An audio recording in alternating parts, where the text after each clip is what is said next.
ವೀಕ್ಷಕರೇ, ವೇದಗಳ ಪ್ರಕಾರ ಕೈಲಾಸ ಪರ್ವತ ಶಿವನ ನೆಲೆಸಿರುವ ಸ್ಥಳ ಆಗಿದೆ. ಈ ಒಂದು ಪರ್ವತವನ್ನು ಇಲ್ಲಿಯವರೆಗೆ ಯಾರು ಕೂಡ ಏರಲಿಕ್ಕೆ ಸಾಧ್ಯವಾಗಿಲ್ಲ. ಯಾವುದೇ ಹೆಲಿಕಾಪ್ಟರ್ ಅಥವಾ ವಿಮಾನ ಇದರ ಶಿಖರವನ್ನು ತಲುಪಿಲ್ಲ. ವಿಜ್ಞಾನಿಗಳು ಕೂಡ ಇಲ್ಲಿ ಅನೇಕ ವಿಚಿತ್ರ ಘಟನೆಗಳನ್ನು ನೋಡಿದ್ದಾರೆ.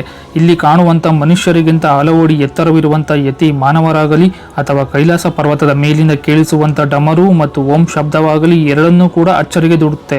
ಅದಕ್ಕಾಗಿ 2015ರಲ್ಲಿ ನಾಸಾ ವಿಜ್ಞಾನಿಗಳು ಗೂಗಲ್ ಅರ್ಥ್ನಂತಹ ಸುಧಾರಿತ ಉಪಗ್ರಹದ ಮೂಲಕ ಕೈಲಾಸ ಮತ್ತು ಮಾನಸ ಸರೋವರವನ್ನು ಅವಲೋಕಿಸಕ್ಕೆ ಪ್ರಾರಂಭಿಸಿದರು. ಕೈಲಾಸ ಪರ್ವತಕ್ಕೆ ಸಂಬಂಧಪಟ್ಟಂತ ಈ ರಹಸ್ಯಗಳ ಸಂಶೋಧನೆಗಳನ್ನು ಮತ್ತೆ ನಡೆಸಲಾಯಿತು. ಆಗ ಗೂಗಲ್ ಅರ್ತ್ ಉಪಗ್ರಹದಿಂದ ತೆಗೆದಂತಹ ಚಿತ್ರಗಳಲ್ಲಿ ಹೊರಬಂದಂತಹ ಒಂದು ಸತ್ಯ ನಾಸಾ ಮತ್ತು ಪ್ರಪಂಚದಾದ್ಯಂತ ವಿಜ್ಞಾನಿಗಳಲ್ಲಿ ಸೆನ್ಸೇಷನ್ ಅನ್ನು ಉಂಟು ಮಾಡಿತು. ಇವುಗಳನ್ನು ನೋಡಿದಂತಹ ನಾಸಾ ವಿಜ್ಞಾನಿಗಳು ಕೂಡ ಆಶ್ಚರ್ಯಚಕಿತರಾಗೋಕೆ ಕಾರಣವಾದಂತಹ ಆ ಚಿತ್ರಗಳು ಯಾವುವು ಎಂಬ ಪ್ರಶ್ನೆ ಮೂಡುತ್ತೆ. ಬನ್ನಿ ವೀಕ್ಷಕರೇ, ಇವತ್ತಿನ ಈ ಒಂದು ವಿಡಿಯೋದಲ್ಲಿ ನಾವು ಕೈಲಾಸ ಪರ್ವತದ ರಹಸ್ಯ ಮತ್ತು ನಾಸಾ ತೆಗೆದಂತಹ ಕೈಲಾಸ ಪರ್ವತದ ಚಿತ್ರಗಳ ಬಗ್ಗೆ ತಿಳಿದುಕೊಳ್ಳೋಣ. ವೀಕ್ಷಕರೇ, ಪೌರಾಣಿಕ ನಂಬಿಕೆಗಳ ಪ್ರಕಾರ ಕೈಲಾಸ ಪರ್ವತ ಭಗವಾನ್ ಶಿವನ ವಾಸಸ್ಥಾನವಾಗಿದೆ. ಕೈಲಾಸ ಪರ್ವತ ಗಂಗಾ ನದಿ ಹುಟ್ಟುವಂತಹ ಸ್ಥಳವಾಗಿದೆ. ಗಂಗಾ ನದಿ ಮಾತ್ರವಲ್ಲದೆ ಬ್ರಹ್ಮಪುತ್ರ, ಸಿಂಧು, ಶಟಿಲೇಶ್, ಕರ್ನಾಲಿ ಮುಂತಾದ ನದಿಗಳು ಭಾರತ, ಬಾಂಗ್ಲಾದೇಶ, ನೇಪಾಳ, ಪಾಕಿಸ್ತಾನದಿಂದ ಚೀನಾಗೆ ಹೋಗ್ತವೆ. ಆಧುನಿಕ ಸಂಶೋಧನೆಯ ಪ್ರಕಾರ ಕೈಲಾಸ ಪರ್ವತ ಕೇಂದ್ರದ ಹಾಗೆ ಕೆಲಸ ಮಾಡುತ್ತೆ. ಪರ್ವತದ ಒಂದು ಕಡೆ ಉತ್ತರ ಧ್ರುವ ಮತ್ತು ಇನ್ನೊಂದು ಕಡೆ ದಕ್ಷಿಣ ಧ್ರುವ ಇದ್ದು ನಟ್ಟ ನಡು ಮಧ್ಯದಲ್ಲಿ ಕೈಲಾಸ ಪರ್ವತ ಪೃಥ್ವಿಯ ಮಧ್ಯಭಾಗವಾಗಿದೆ. ಕೈಲಾಸ ಪರ್ವತದ ಸುತ್ತಾನು ಕೂಡ ಸಣ್ಣ ಪಿರಮಿಡ್ ತರಹದ ಪರ್ವತಗಳಿವೆ. ಅವುಗಳ ನಡುವೆ ಕೈಲಾಸ ಪರ್ವತ ಎದ್ದು ನಿಂತಿದೆ. 1962ರ ಮೊದಲು ಕೈಲಾಸ ಪರ್ವತ ಭಾರತ ಸರ್ಕಾರ ಮತ್ತು ಭಾರತ ಸೇನೆಯ ನಿಯಂತ್ರಣದಲ್ಲಿತ್ತು. ಆದರೆ ಸ್ವಾತಂತ್ರ್ಯದ ನಂತರ ದುರ್ಬಲ ಆರ್ಥಿಕ ಸ್ಥಿತಿಯಿಂದಾಗಿ 1962ರಲ್ಲಿ ದಾಳಿ ಮಾಡಿದ ಚೀನಾ ಕೈಯಲ್ಲಿ ಭಾರತ ಸೋತಿತ್ತು. ಆಗ ಚೀನಾ ಭಾರತದ ಗಡಿಯಲ್ಲಿರುವಂತಹ ಕೈಲಾಸ ಪರ್ವತ ಮತ್ತು ಹಿಮಾಲಯ ಪರ್ವತದ ಹಲವು ಶ್ರೇಣಿಗಳನ್ನ ತನ್ನ ವಶಕ್ಕೆ ಪಡೆದುಕೊಳ್ಳುತ್ತೆ. ಇದಲ್ಲದೆ ಪ್ರಪಂಚದಾದ್ಯಂತ ಅನೇಕ ವಿಜ್ಞಾನಿಗಳು ಕೂಡ ಅನೇಕ ಅಮೂಲ್ಯವಾದಂತಹ ಸಂಪನ್ಮೂಲಗಳನ್ನ ಪರ್ವತದಲ್ಲಿ ಮರೆಮಾಚಲಾಗಿದೆ ಅಂತ ಹೇಳಿದ್ರು. ಆದ್ರಿಂದ ಚೀನಾ ಕೂಡ ಈ ಪರ್ವತವನ್ನ ಹಲವು ಬಾರಿ ಏರೋದಕ್ಕೆ ಪ್ರಯತ್ನ ಪಟ್ಟು ಅಲ್ಲಿರುವಂತ ಸಂಪನ್ಮೂಲವನ್ನ ಹುಡುಕೋದಕ್ಕೆ ಪ್ರಯತ್ನಿಸಿತು. ಆದರೆ ಚೀನಾದ ಈ ಎಲ್ಲಾ ಪ್ರಯತ್ನಗಳು ಕೂಡ ವಿಫಲವಾದವು. ಇದಾದ ನಂತರ 2001ರಲ್ಲಿ ಚೀನಾ ಮತ್ತೆ ಸ್ಪೇನ್ ಮತ್ತು ರಷ್ಯಾದ ಅನೇಕ ಹಿರಿಯ ವಿಜ್ಞಾನಿಗಳೊಂದಿಗೆ ಕೈಲಾಸ ಪರ್ವತವನ್ನ ಏರೋದಕ್ಕೆ ಮತ್ತು ಅದರ ಸುತ್ತಮುತ್ತಲಿನ ಪ್ರದೇಶಗಳಲ್ಲಿ ಹುಡುಕಾಟವನ್ನು ನಡೆಸೋದಕ್ಕೆ ಪ್ರಯತ್ನ ಪಡ್ತು. ಆಗಲೂ ಕೂಡ ಮತ್ತೆ ಕೈಲಾಸ ಪರ್ವತವನ್ನ ಏರೋದಕ್ಕೆ ಚೀನಾದ ಈ ಎಲ್ಲಾ ಪ್ರಯತ್ನಗಳು ಕೂಡ ವಿಫಲವಾದವು.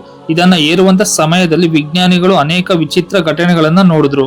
ನಾವು ಕೈಲಾಸ ಪರ್ವತ ಶಿಖರವನ್ನ ಏರೋದಕ್ಕೆ ಪ್ರಯತ್ನ ಪಟ್ಟಾಗ ಆಕಾಶ ಸಂಪೂರ್ಣವಾಗಿ ಸ್ವಚ್ಛವಾಗಿತ್ತು. ಆದ್ರೆ ಮೇಲೆ ಇರ್ತಿದ್ದಂಗೆ ಇದ್ದಕ್ಕಿದ್ದ ಹಾಗೆ ಭಾರಿ ಹಿಮಪಾತ ಶುರುವಾಯಿತು.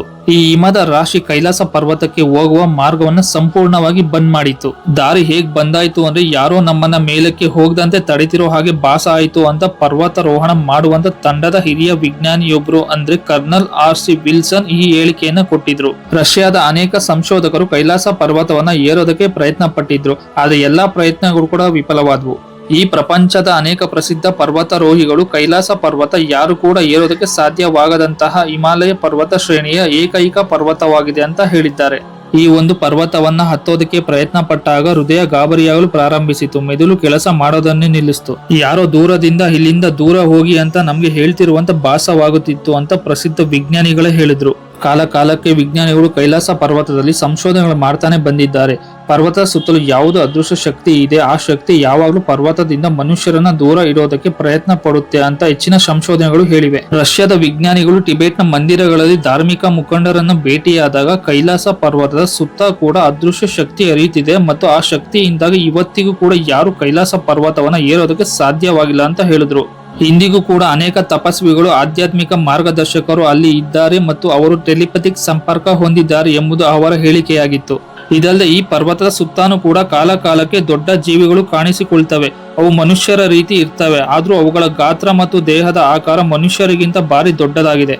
ಇದನ್ನ ಟಿಬೆಟ್ ಜನರು ಯತಿ ಅಂತ ಕರೀತಾರೆ. ಅನೇಕ ವಿಜ್ಞಾನಿಗಳು ಕೂಡ ಈ ಜೀವಿಯನ್ನ ಮಾನವರ ಪೂರ್ವಜರು ಅಂತ ಹೇಳ್ತಾರೆ. ಅವರು ಕೈಲಾಸದಲ್ಲಿ ಇರುವಂತ ಕೆಲವು ಅಮೂಲ್ಯ ಶಕ್ತಿಗಳನ್ನು ರಕ್ಷಣೆ ಮಾಡ್ತಾರೆ ಅಂತ ನಂಬಲಾಗುತ್ತೆ. ಅದಕ್ಕಾಗಿ 2001ರ ನಂತರ ಚೀನಾ ಕೈಲಾಸ ಪರ್ವತವನ್ನ ಹತ್ತೋದನ್ನು ನಿಷೇಧ ಮಾಡಿತು. ಆದರೆ ಕೈಲಾಸ ಪರ್ವತಕ್ಕೆ ಸಂಬಂಧಪಟ್ಟಂತ ರಹಸ್ಯದ ಬಗ್ಗೆ ಚರ್ಚೆಗಳು ತೀವ್ರಗೊಂಡ ಕಾರಣ 2015ರಲ್ಲಿ ನಾಸಾ ವಿಜ್ಞಾನಿಗಳು ಕೈಲಾಸ ಪರ್ವತದ ಕಡೆಗೆ ತಮ್ಮ ಹಲವು ಉಪಗ್ರಹಗಳನ್ನು ತಿರುಗಿಸಿದ್ರು. ಅದರಿಂದ ಕೈಲಾಸ ಪರ್ವತದ ಅನೇಕ ಚಿತ್ರಗಳನ್ನು ತೆಗೆಯಲಾಗುತ್ತೆ. ಆಗ ಪರ್ವತದ ಮೇಲೆ ಯಾರೋ ಧ್ಯಾನಿಸ್ತ ಭಂಗಿಯಲ್ಲಿ ಕುಳಿತಿರುವಂತೆ ಕಾಣುವಂತ ನೆರಳು ಕಾಣಿಸುತ್ತೆ. ಇದು ಶಿವನದು ಅಂತ ಹಲವರು ನಂಬ್ತಾರೆ. ಅಂದ ಹಾಗೆ ಈ ಒಂದು ಚಿತ್ರವನ್ನು ಬಿಡುಗಡೆ ಮಾಡಿರೋದು ನಾಸಾ ತೆಗೆದಿರುವಂತ ಕೈಲಾಸ ಪರ್ವತದ ಹಲವು ಚಿತ್ರಗಳಲ್ಲಿ ಹಲವಾರು ಆಕೃತಿಗಳು ಕಂಡು ಬಂದದ್ದು. ಅವು ಶಿವನದ ನೆರಳಿನ ಹಾಗೆ ಕಾಣ್ತಿರೋದನ್ನ ನೋಡಿ ಅನೇಕರು ಅಚ್ಚರಿಪಟ್ಟಿದ್ದಾರೆ. ಉಪಗ್ರಹದ ಮೂಲಕ ವಿಭಿನ್ನ ಕೋನದಲ್ಲಿ ತೆಗೆದಂತಹ ಅನೇಕ ಚಿತ್ರಗಳಲ್ಲಿ ಶಿವನ ಬಿಂಬವನ್ನ ಕಾಣಬಹುದು. ಈ ಚಿತ್ರಗಳನ್ನ ಪ್ರಕಟಿಸಿದಾಗ ಅವು ತಕ್ಷಣವೇ ಪ್ರಪಂಚದಾದ್ಯಂತ ವೈರಲ್ ಆದವು. ಅನೇಕ ಸುದ್ದಿ ವಾಹಿನಿಗಳು ಈ ಚಿತ್ರಗಳನ್ನ ತೋರಿಸಿದ್ವು. ಇವತ್ತಿಗೂ ಕೂಡ ಕೈಲಾಸ ಪರ್ವತಕ್ಕೆ ಅಥವಾ ಮಾನಸ ಸರೋವರದ ಸುತ್ತಮುತ್ತಲಿನ ಪ್ರದೇಶಕ್ಕೆ ಹೋದ್ರೆ ಪ್ರಪಂಚದ ಅತ್ಯಂತ ನಿಶ್ಶಬ್ದ ಸ್ಥಳದಲ್ಲಿ ನೀವು ತುಂಬಾ ನಿಧಾನವಾದ ಸ್ವರದಲ್ಲಿ ನಿರಂತರವಾಗಿ ಓಂ ಶಬ್ದವನ್ನ ಕೇಳ್ತೀರಾ.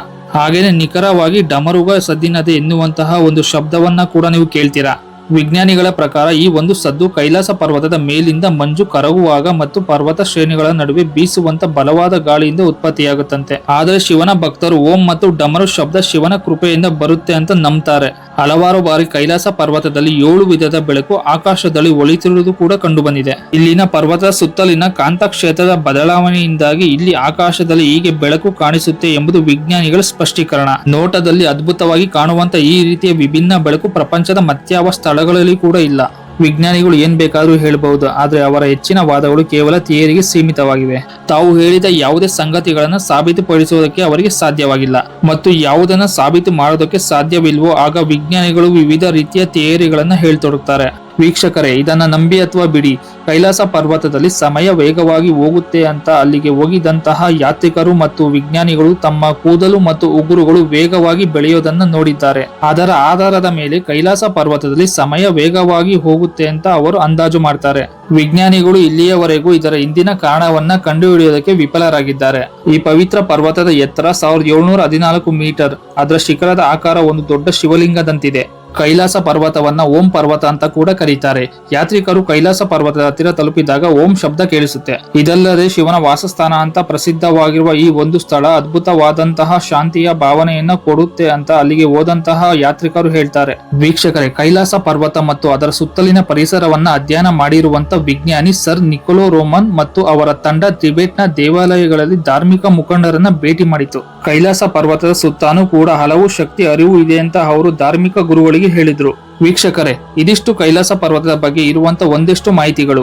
ಈ ಒಂದು ಕೈಲಾಸ ಪರ್ವತದ ಬಗ್ಗೆ ನಿಮ್ಮ ಅಭಿಪ್ರಾಯ ಏನು ಅಂತ ಕಮೆಂಟ್ ಮೂಲಕ ತಿಳಿಸಿ. ಅಂಡ್ ವಿಡಿಯೋವನ್ನ ಕೊನೆಯವರೆಗೂ ನೋಡಿದಕ್ಕೆ ಧನ್ಯವಾದಗಳು.